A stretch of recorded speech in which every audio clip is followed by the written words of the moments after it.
La fille du milliardaire fit semblant d'avoir été renversée par une voiture et d'avoir perdu l'usage de ses jambes afin de tester si son petit ami était attiré par la richesse. En apprenant la nouvelle, son petit ami la conduisit immédiatement à l'hôpital. Après l'examen, le médecin annonça que l'opération coûterait 1 million. La jeune femme lui conseilla alors d'abandonner le traitement et de ne pas dépenser une telle somme pour elle. Mais sans la moindre hésitation, le jeune homme vendit la seule maison que ses parents lui avaient laissée, déterminé à réunir l'argent pour l'opération. Cependant, à peine eut-il quitté la pièce que la jeune femme, censée être paralysée, se leva. Tout cela n'était qu'un jeu cruel, un divertissement qu'elle s'était inventé par ennui. Elle avait envoyé quelqu'un observer si son petit ami allait réellement vendre sa maison. Contre toute attente, il le fit. Cependant, l'acheteur refusa d'offrir un prix élevé et alla jusqu'à le chasser. Cette scène fut rapportée à la jeune femme, qui demanda à son assistant d'acheter la maison à prix fort, à condition que son petit ami s'humilie devant eux. Désespéré de réunir l'argent, le jeune homme s'agenouilla sans hésiter. Mais une fois qu'il eut terminé, l'acheteur changea brusquement d'avis et refusa de signer le contrat. Désemparé, le jeune homme protesta, demandant pourquoi il ne voulait plus acheter la maison alors qu'il l'avait promis. La jeune femme lui répondit alors, d'un ton moqueur, qu'elle avait simplement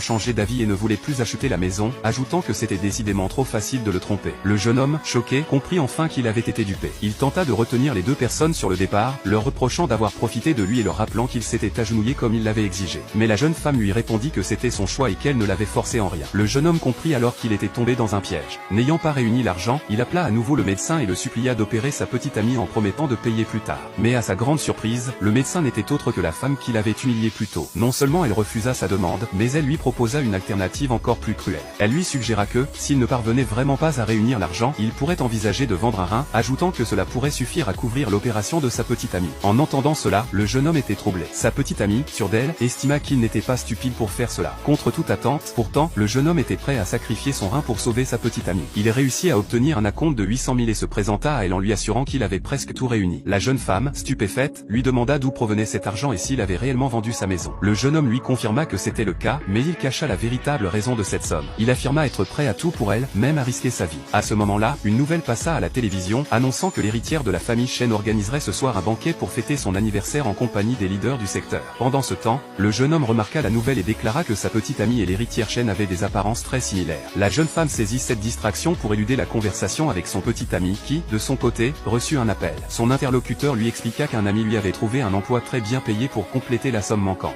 On lui expliqua qu'un hôtel recherchait du personnel pour le banquet de la famille Chen et que la rémunération était de 300 yuan par service. Enthousiaste, le jeune homme accepta immédiatement. Encouragé par ce salaire élevé, il retrouva espoir et annonça à sa petite amie qu'il allait bientôt rassembler la totalité de l'argent. Le soir venu, il se maquilla en clown et se présenta comme serveur. À ce moment-là, il remarqua l'agitation autour de l'entrée et quelqu'un dans la foule s'exclama que mademoiselle Chen venait d'arriver. De l'autre côté, sa petite amie faisait son entrée, accompagnée par son véritable amour.